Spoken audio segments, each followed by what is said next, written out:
Welcome my dear children to the part 3 of today's session.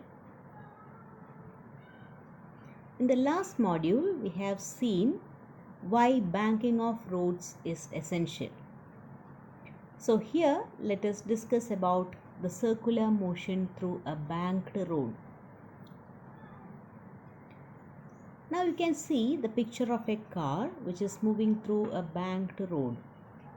We know its weight mg will be acting downwards, but the normal reaction here will not balance mg. It will be perpendicular to the surface along which the car is moving. Now we have to mark the angle theta as the angle of banking. Now let us see the components of mg and frictional force which contributes in providing the centripetal force. So from this figure we can see frictional force will be acting always towards the center of the circular path for providing the centripetal force. So the normal reaction force will be perpendicular to the surface of the road. Now we can see from the figure that the angle between the centripetal acceleration A and the frictional force F will be theta, as they are alternate interior angles. Also, the angle between the normal reaction N and the component which is opposite to mg will also be equivalent to theta.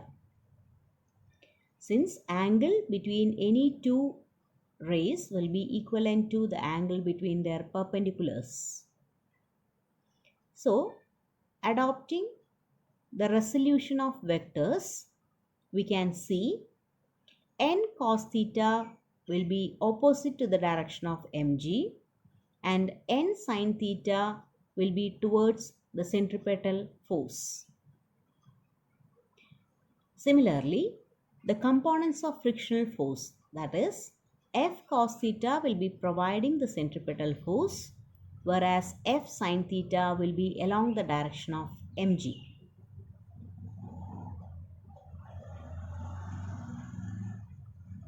Now, equating the horizontal and vertical components of forces, we can write the following equations.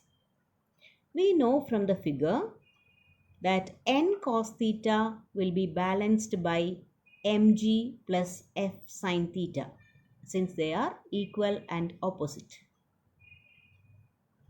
So from this we can write mg is equivalent to n cos theta minus f sin theta.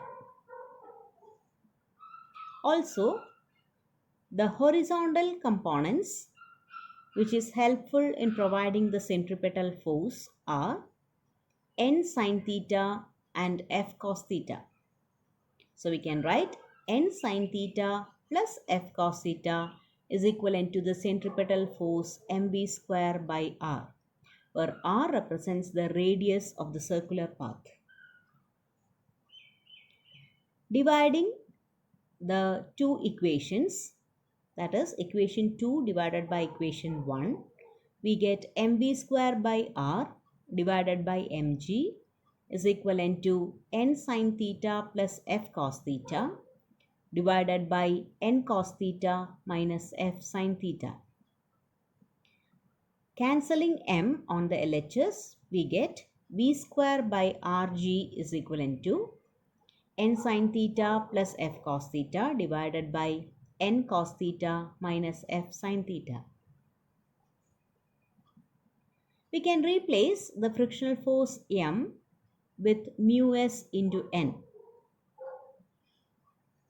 Substituting for f and rearranging the terms in the above equation, we get v square by rg is equivalent to n sin theta plus mu s n cos theta divided by n cos theta minus mu s n sin theta.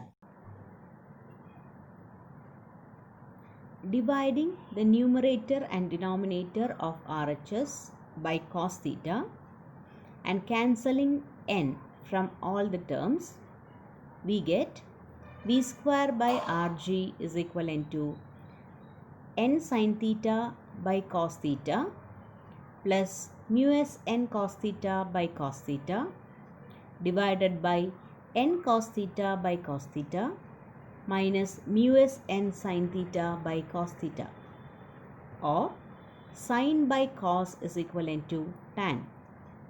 So v square by rg is equivalent to tan theta plus mu s divided by 1 minus mu s tan theta. So the maximum speed with which a vehicle can move through a banked road with friction is given by v square is equivalent to rg into mu s plus tan theta divided by 1 minus mu s tan theta, or v maximum is equivalent to square root of rg into tan theta plus mu s divided by 1 minus mu s tan theta.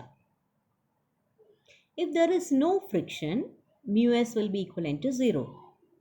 Then the maximum velocity with which a vehicle can move through a banked road is given by v maximum is equivalent to root of rg into tan theta. Here we have taken mu s is equivalent to 0 in the previous case. Hope you have understood about the circular motion and the motion of vehicles along a banked road. Thank you, dear children.